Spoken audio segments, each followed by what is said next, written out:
Αν τον δει ο Ήβιτς, όχι τώρα για την offside. Τώρα όμως βγαίνει καθόλου ανώμιμος ο Γιαννακόπουλος. Τέτα-τέτ, πέναλτι και πρέπει να είναι και αποβολή. Όχι!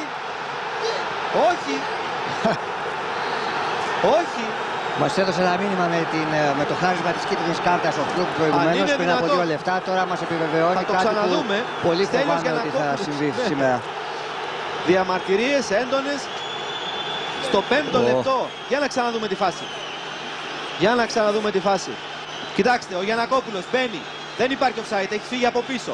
Βγαίνει ο Κανιθάρες, τον αποφεύγει και με το πόδι πεντακάθαρα είναι πέναλτι και αποβολή. Και όμως ο Κρουκ άφησε τη φάση να εξελιχθεί, μόνο αυτός μπορεί να ξέρει το γιατί. Από αριστερά στο κόρνερ, τέταρτο για τη Ρεάλ. Άσαμε ένα στο μέτρημα, αν τα λέει σωστά η στατιστική. Κεφαλιά, δεν πέρασε. Πρέπει να είναι μια φοβερή απόσταση του Χούρογλου, αν έχουμε δει σωστά. Δεν τελείωσε η φάση, τώρα φαίνεται να τελειώνει. Ο Ραούλ, ο Ανατολάκης βγαίνει πιο γρήγορα και κινείται και με τοπικά μπροστά. Ο Γιώργος Ανατολάκης μπαίνει στην περιοχή.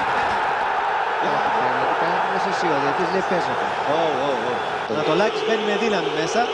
Σαφώς υπάρχει φάουλ. Βέβαια, το στρόξιμο μέσα στην περιοχή αρχίζει έξω, συνεχίζεται μέσα.